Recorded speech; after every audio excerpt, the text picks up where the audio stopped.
Welcome to the very first video in the new testing lab, or shop, or whatever the hell we're gonna call it. It's not really a lab. I bet you never guess what we've been testing. Today's video is brought to you by the new, really super cool JSUSense Melty connector shirt. You know, paying tribute to one of the best designs that's clearly ever existed. And if you don't like the Vaporwave colors, we've got our OG gray and red colors available now. So get yours by following the link in the description below. Nice. Ow, I have a thigh cramp. All right, so today we're gonna kick things off with the 285K that we were testing here, actually in the Falcon Northwest Talon PC. I wanna give a huge shout out to those guys. They definitely helped me out with a lot of this testing, kind of getting me ready before we went through all of it. So I kind of knew some of the nuances that we were dealing with. So this Talon system right here is absolutely bonkers spec'd. It's not cheap. This is a $7,500 tower, but it has everything down to a RAID 0 with three 2 terabyte NVMe Gen 5 drives, giving us 19,000 megabytes per second read and write. It was actually writing at that speed as well, which is freaking crazy. RTX 4090 Founders Edition. Obviously the 285K is in there. I'll put a link to Falcon Northwest Systems down below. They were instrumental in kind of helping me get ready for this review. So it's not a review of the system per se, it's a review of the CPU. Obviously when I did any of our testing, when I put this out of there right now, I took all the panels off, I took the side panel off, so there was no case interaction whatsoever with the cooling in terms of having it affect the thermals in any way. So it's basically an open chassis, if you will. Also, it is running their 280 millimeter AIO, not a 360 AIO, which I tend to usually test with. But if you go back to our AIO testing charts that we did a while back, you can see that the differences are actually very small between a 280 and a 360. So keep that in mind. Also too, because the architecture type is completely different on Arrow Lake than it is on Raptor Lake, they wouldn't have been directly comparable anyway because of a whole new layout of the core and whatnot. So as we compare tests moving forward, our 285 temperatures and stuff will kind of be redone with the 360 AIO, and then any future Arrow Lake CPUs that come out will be done with matching exact configuration. So I want to point that out there. Specs we'll just cover them on a high level. Obviously our 245K video will be coming later because we had to get the lab and everything set up.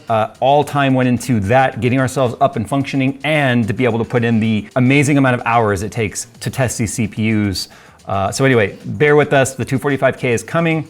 The 265K is the one that Intel did not send us, which is unfortunate because that's the CPU that we kind of feel like would have been more or less the cost-effective, forward-facing gaming CPU on the Arrow Lake architecture. Anyway, moving on, it's a 24 core part. There's no more hyper-threading. We talked about that in our initial specs video. Intel said no more. Now we are doing physical core per physical thread. So that's it. It's a 24 core, which is 8 P cores, 16 E cores. And as you move down the stack, you're gonna notice what they tend to do is just kind of chop the E cores off of the tiles rather than really losing too many P cores. So up to 5.7 gigahertz turbo frequency on single core. E-core max turbo frequency is 4.3, 36 megabytes of L3 cache. It's got Xe LPG integrated graphics, obviously, with a base wattage of 150. However, on the performance profile, which is what we did all of our testing on, it's 250 watts. Technically, it's down 3 watts from like Raptor Lake, and the 1300K and 1400K being at 253 watt on the PL1, PL2, 3 watts down. Anyway, not to be confused with 3 doors down. Yeah, I hate myself too, don't worry. I'm gonna go ahead and kind of do a too long didn't read before we get into the charts here. It's actually really good, asterisks. Gaming is totally separate from productivity when it comes to this CPU. And just like first gen Ryzen, it is not exactly the CPU you wanna take home to mom and brag about when it comes to gaming. It's not great. And it is definitely a lateral, somewhat backwards move to anyone currently running anything newer than a 12900K. So if you're out on a 13900K, possibly even a 137, we didn't test 700 series yet against this. We have to go back and redo all of our testing for multiple reasons. One, you guys ate me alive for using 5200 megahertz DIMMs on our last CPU test because of the fact that that was the official supported memory. So everything was redone on 6000 megahertz memory. Also too, the Arrow Lake platform was tested using UDIMM, not CUDIMM. So we are not using clocked driver memory. We are using standard DDR5 memory because I wanted to remove any sort of variable from comparing the architecture to the previous architecture by making sure that the RAM was not playing a part in any sort of performance uplift. So CUDIMM versus UDIMM testing will be coming in the future because that requires us going through every single bit of it again. And I'm okay with that. Actually, I'm enjoying going through and doing all this sort of testing. I've also made sure that I'm trying to give you guys more important data. So today we tested things like thermals, we tested power draw, we tested on 14900K hyperthreading on and hyperthreading off to compare any of the temperature changes. Because what I started to say about the fact that it's good is the fact that in compute, it's a monster. It is a monster at compute. It just dominated the charts at a core deficit. So if that doesn't tell you how much of an improvement Intel has been able to sort of manufacture, I'll back up. We won't talk about manufacturing just yet. But for Intel to be able to design shows that their core-to-core architecture improvement down at this 3nm process is actually pretty good. The fact that we are at 8 less threads, 24 thread versus 32 thread previous gen, and beating it and clocking higher is actually pretty damn impressive. We think it's so impressive because Intel's not making it. I guess that's what it took to make it really good, is the fact that Intel is not manufacturing it. It's TSMC. That's a little scary, because that means TSMC is now making everything except the little bit of the market that Samsung is currently manufacturing for. So, the same fab is now making Intel and AMD and NVIDIA.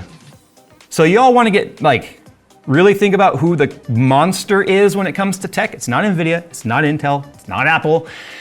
It's not AMD, it's TSMC. Apparently they were having a problem with their process, so they were like, you know what, screw it. We'll have TSMC manufacture this node for us and we'll move on to trying to manufacture or design our next thing. Okay, anyway, moving on. However, it's not great at gaming. And the reason for that is it goes back to first gen Ryzen, and I talked about this in our initial overhead video when it talked about specs and stuff, that it's kind of like, in order for the process to get better, and in order for the improvements to happen, you gotta start somewhere.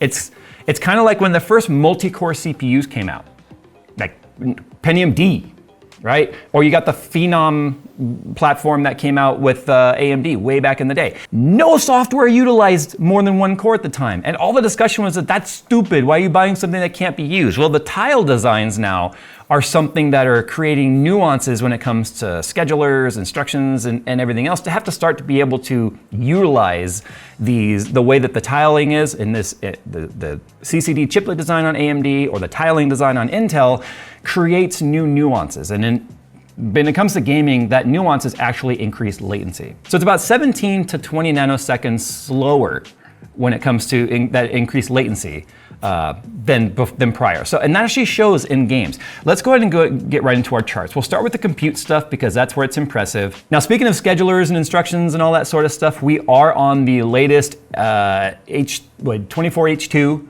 all the latest updates for AMD. And we compared them to our old charts. It was actually a pretty big uplift. There was actually a smaller uplift going from 5200 megatransfer RAM to 6000 megatransfer RAM CL30 than there was going from old 22H2 or 23H2 to 24H2. That was actually a pretty large improvement, but that affects all Ryzen CPUs going all the way back to 5000 series and possibly even older. So every Ryzen CPU saw an improvement. So if you've been waiting on 24H2 and haven't been installing it and you're running a Ryzen CPU, you might see as much as 10 to 12% improvement across the board. Minimum FPS, average FPS, it all comes up. So it's like getting another tier of CPU for free. So just want to point that out there. All of our testing is done on the latest. Okay, so let's go ahead and start with, let's start with something simple. Let's do Cinebench R23 one thread, and we'll kind of work our way to newer as we go. So as you can see right here, the 285K, the P denotes that we're on the performance profile. I did not test at extreme profile because I went through about half of our suite, and then I noticed that there was pretty much no improvement because it still went to 250 watts and didn't push itself any beyond that. What Extreme Profile really does is lift the limits, not the clock speeds or any of that that's available to it, but it lifts the limits so that you can start to play around with overclocking. So by seeing no improvements by just selecting Extreme Profile, I just left it at performance. When we do our overclocking stuff, we'll have to enable Extreme Profile to get a little extra headroom when it comes to things like voltage and power limit. But it's not much because of DLVR, which I've already talked about, which is the digital linear voltage regulator, which is there to make sure that motherboard manufacturers are not pushing these things out of the box without you going through a whole series of safeties that you have to remove before you can even have a chance at potentially hurting this. But we are going to be looking at voltage and all that. You'll see those charts in a moment here. Cinebench R23, one thread, as you can imagine, it's doing pretty damn good. I mean, look at the distance between the 14.9 and the 285.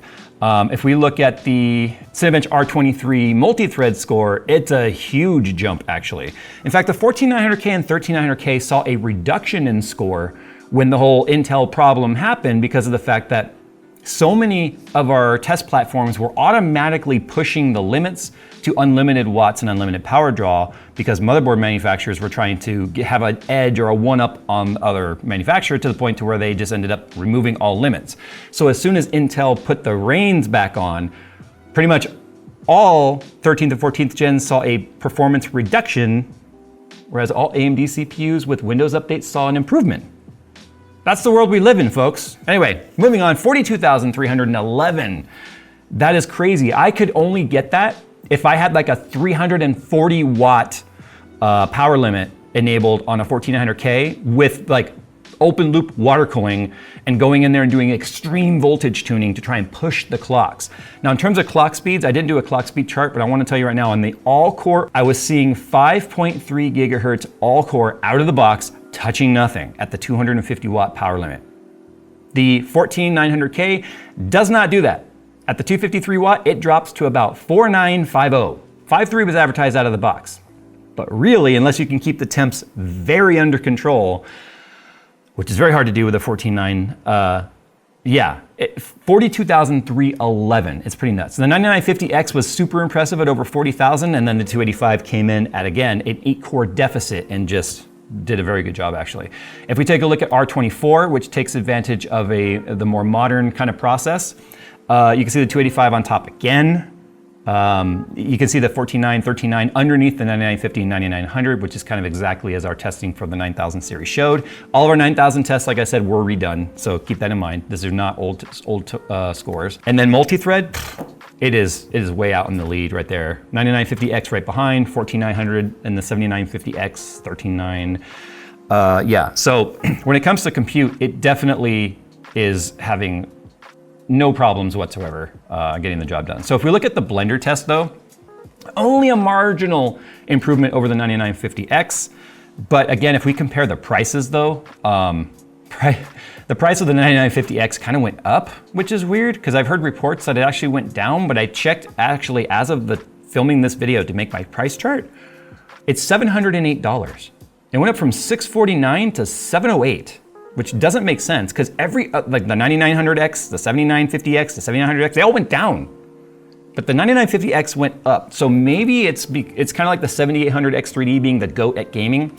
Maybe the 9950X is just the GOAT at certain compute type stuff that there's a, I don't know, subset of industry out there that is just buying those CPUs up because they're getting the job done better than Intel. Which is the only reason I can make sense that price would go up. But pricing's volatile. It changes every single day. So Monster, as you can see, a marginal lead. If we look at Junk Shop, the 9950X is destroying where the 285 fell below the 7950X. So if we look at Classroom though, then it splits the difference. It's just under the 9950X and just above the 7950X. Still impressive if you consider the fact that it's an 8-core deficit, but now you have to consider the price difference between these two CPUs now. The 285K coming in at about $150 cheaper than the today pricing of the 9950X. So now if we look at Geekbench single thread, I don't know much about how the single thread testing, what it's doing actually to test that single thread, but you can see the 9950X and the 9900X, which are the same cores, just a slightly different core clock, both bested the 285K at the performance profile with no overclocking. But if we look at the multi-threading, then the 285K jumps way out in the lead by 1,300 points. So 22,702 versus a 21,481 on multi-thread. So those E-cores, man, they really do. They're like 16 of them. There's an army of E-cores on this thing, which just, it's kind of insane. So if you look at Handbrake, the 285K came in at 52 seconds with the next best CPU being the 9950X at 58. So that's nearly 10% faster than the 9950X at transcode. Now it's a 4K video, 3-minute 4K video transcoded down to 1080p. But The poor 7800X3D down there. It's the best gaming CPU, but it is unfortunately just running with both of its legs tied together when it comes to compute stuff. But that's not why you buy it. You don't buy it for that. You buy it for games, and that's what we're gonna look at next. So I use 6 different titles when it comes to games because they all have different types of engines. Some are older, some are newer, some have different caps. We run them in a bottlenecking config. So what I mean by that is we're running 1080p, medium settings, no sort of, it's like we're trying to keep the frames per second as high as possible. 4090 running with the max fan profile, just as cool as possible to keep the boost clocks as high as possible. No overclocking on the GPU, only because of the fact that out of the box is definitely enough to be able to bottleneck these CPUs. So if you start with Borderlands 3, it's kind of interesting. Apparently there's about a 363 FPS cap on that engine because the top 4 CPUs are within 1 FPS of each other. 363, 363, 363, and 362, with the GOAT obviously coming in at the 7800X3D, followed by the 13900K, followed by the 9950X. The 285K actually comes in second to last place, only 13 FPS faster than a 12900K. That's when I went, oh, okay. Sanity checked everything, made sure the RAM was running at the right speed, made sure it was all boosting properly. It's going to the 250 watt. Clock speeds are going where they're supposed to go. It's just like, holy cow, it's actually not. That was less than expected. In fact, I even ran these tests multiple times to make sure that everything looked correct here. Cyberpunk 2077, 7800X3D at the top. Who would have guessed that? Even it's even second best when it comes to the minimum FPS. So 7800X3D. So the 285K is coming in at 22 FPS average behind the 7800X3D. Man, that 3D V-cache, I'll tell you what. Even the minimum, if you look, is not that great. It's just everything is slid down. Again, one of those titles that just definitely doesn't seem to be leveraging the architecture. F1 2024, very high FPS game with our settings. 7800X3D coming in at just under 500 FPS. 285K, top of the bottom half at 426. I mean, even the minimum, if you look, 404 versus 318. You know, Intel wasn't advertising that this is going to be an amazing gaming CPU, but yeah, there's definitely gonna have to be some improvements happening here to really give it some uplift. I'm wondering if there might need to be some Windows type of scheduler improvements like Ryzen saw recently to really bring out the full potential of this CPU. Moving on to Horizon Zero Dawn, we've got 7800X3D at the top, once again, by a fair margin, and the 285 coming in dead last. 283 FPS for the 7800X3D, 220 FPS for the 285K in performance profile, 63 FPS average difference. That's like a whole tier and a half, almost 2 tiers of GPU difference. So, as soon as we ask the CPU to handle a severe workload, it definitely shows. And the same thing is sort of present here in Shadow of the Tomb Raider. So 7800X3D at 355 average FPS, 285K coming in at 288. So again, like 60-ish, 60 something, you put it on the screen, FPS difference there. So if we look at the TimeSpy Extreme CPU score though, 166, which is exactly 1,100 points above the 9950X. So it's weird. And like compute tasks, with that 36 megabytes of cache and then its tile design and the E-core is really being leveraged very well in games, or excuse me, in compute tasks, it does very well. But as soon as you ask it to do gaming, I think there's some maturity that's gonna have to happen there. Anyway, let's go ahead and talk about some of the charts now, because I wanted to test things like thermals and power draw and whatnot. So temperature testing in R23 or Cinebench R23, pretty impressive actually. I mean, just under 80 C on the average, bumping over it a few times. This is just a 10-minute temperature test, 22 C ambient. What's impressive is the fact that it's not a big curve when it comes to like averaging out its temperature. You know, sometimes we talk about it takes a while to climb. This shows it's not really saturating the coolant. That means the 280 AIO was more than big enough to keep the CPU tame. The new TJ Maxx is 105. It's 105 C, so it's up 5 C from previous gen.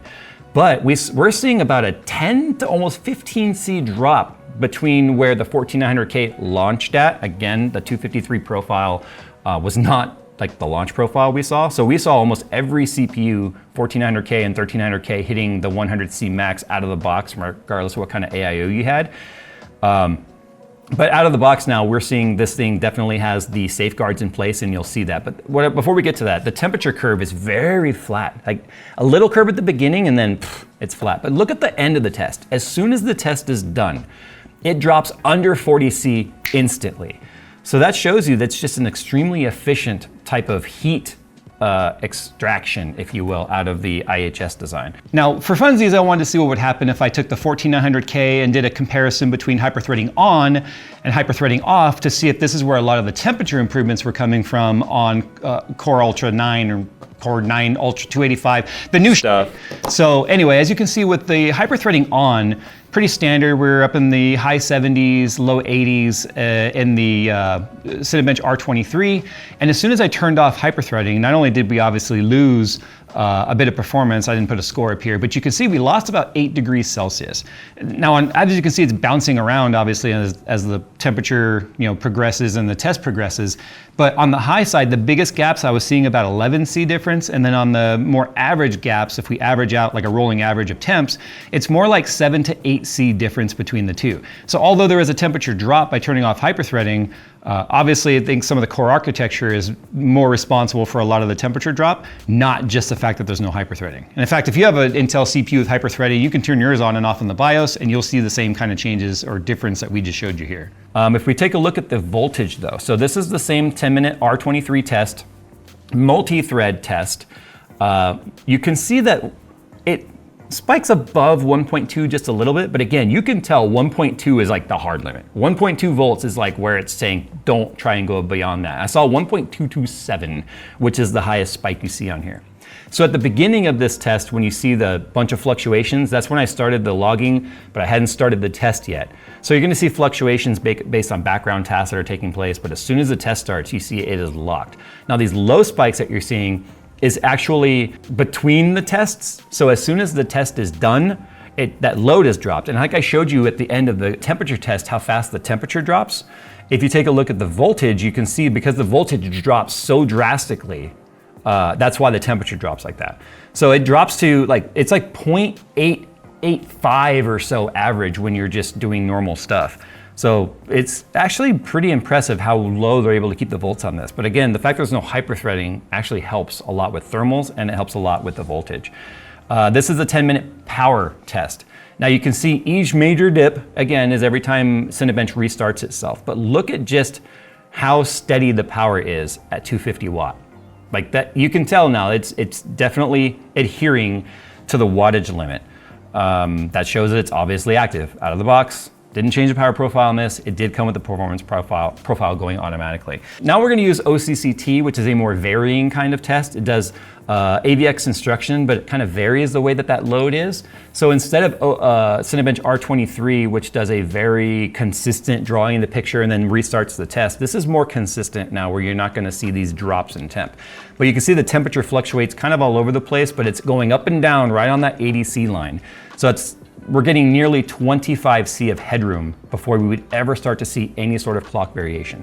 One thing I want to point out, at the start of the Cinebench R23 test, usually by the end of the test, we would see at least 1 or 2 turbo bins, if you will, of clock reduction.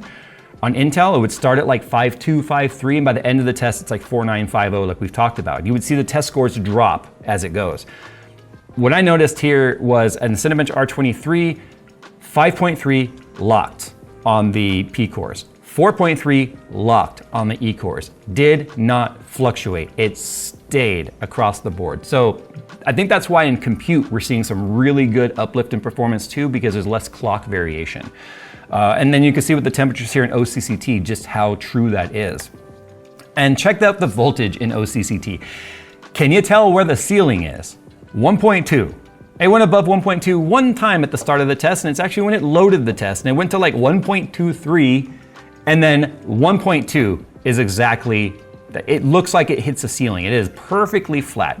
No fluctuations above it at all, which is good.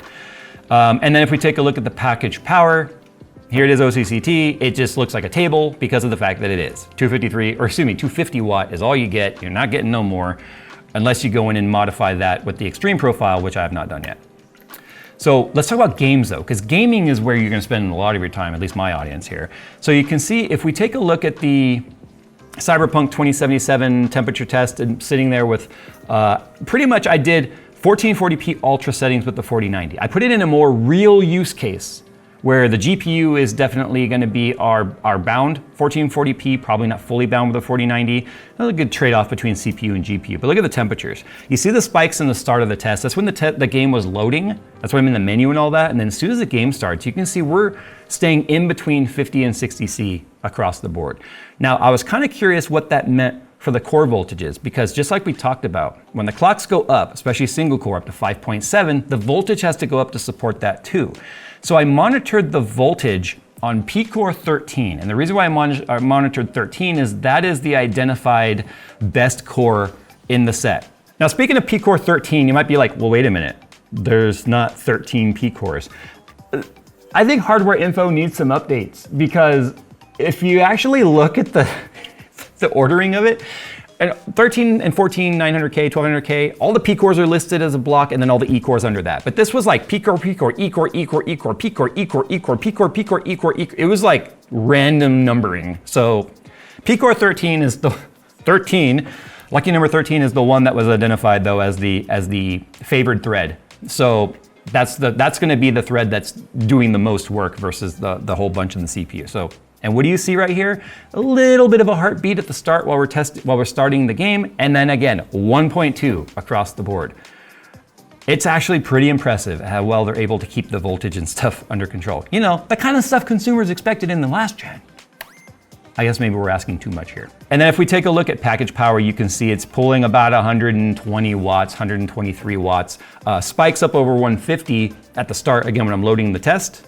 Or the game, and then once the game is loaded, you can see right there. You'll see a little dip there. That's when I tabbed out for a second just to check something on Hardware Info, and then went back, so that's why there's a dip right there.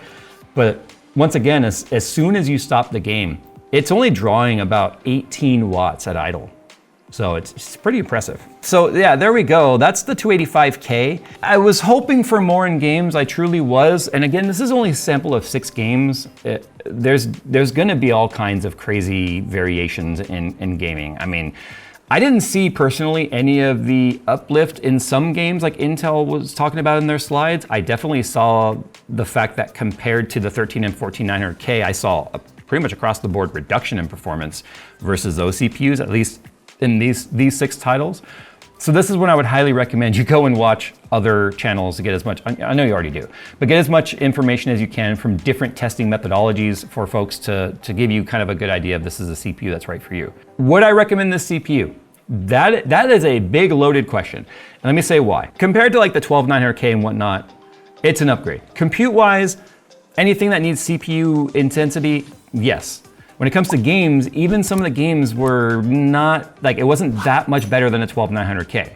I still think getting a 12900K bundle at like the 270 bucks or whatever I got it for at Micro Center with a motherboard and RAM, that's the value right there. I would buy that system if I was running a really old system like a 6th gen or, you know, 4770K or something old, like really old. Even a 9900K, I would go to like a 12900. I would skip this gen. You would have to be running something very old and need that level of compute performance to really be able to justify the cost of it. Because the one thing we didn't talk about here, and we'll go ahead and do this right now, is gonna be the cost. If we put the price chart up here, again, I don't know why the 9950X today as of filming was 708. It's up, that makes no sense, because everything else is pretty much down across the board. But the 285K is coming in at $589 US, Amazon price. Well, technically launch price. Amazon doesn't have it up there yet because this is before the launch. The 12900K is $277 on Amazon. Again, you can actually get a bundle at Micro Center if you're near one for that price. That comes with a motherboard and RAM. If you look at the 7800X3D, $476. So again, that's inflated. That's higher than MSRP. It has been ever since it became the GOAT. Hopefully the 9800X3D when it comes out can bring that price back to reality. But it's a hard sell at $589 for gamers. You need to be doing mixed workloads and tasks to make it really worth it to you. And that's only gonna be if you're not willing to take on some of the nuances maybe of going with like a 9950X. But again, 9950X is much more expensive. Most people are not gonna wanna go with 13900K or 14900K out of fear. And that's a reasonable thing to consider, is with everything you've heard, unless you're buying it brand spanking new, you got a brand spanking new CPU from the store, you got a brand spanking new motherboard, you update the BIOS from day one, then you can probably trust it. Probably. I'm not gonna go on record as saying you can trust it. Trust me. Trust me, bro. I'm not gonna do that. So I think 13 and 14900K is out of the question for a lot of people. So what are you left with? Well, you're left with these CPUs that you can see right here with the price point. And you're gonna have some nuances that come with AMD. For instance, the new 9000 series 9900K and 9950K have core parking. If you want an X3D CPU, so you get the best of both worlds, you get core parking. What we're left with now is an idea of what the future looks like for CPUs, which is gonna be tiled / building blocks of CPUs now. So you can scale up, scale down. New graphics come out in the future for Intel. They can just plop that sucker on if the core design hasn't changed yet. They come out with better, more efficient E-cores. They could just plop those on. I mean, that's the cool thing about tile design, is you can scale it, which is what AMD said 8 years ago. Welcome to the game, Intel. Anyway, that's it for today. I'm gonna get on out of here. I'm excited to test the 265K though. I also am really looking forward to pushing some overclocks on this. I haven't touched any of that. Maybe that'll help. I don't know. I have no idea what to expect. Overclocking on this is a completely different animal. And I'm being told, push the E-cores up 500 to 600 megahertz. P-cores a little bit, but I'm being told push the E-cores to see real gains. And I'm hoping that will help bring up some of the gaming performance. But if I have to do that out of the box, that's not great for Intel. All right, guys, thanks for watching. Sound off down below how you feel about this. I'm happy to see that they might have a reins on the overclocking / auto overvolting problem that was killing stuff. This appears to be, at least the tests I threw at it, it is a ceiling with voltage and with power draw. So that's good to see. Anyway, thanks for watching, guys. As always, we'll see you in the next one.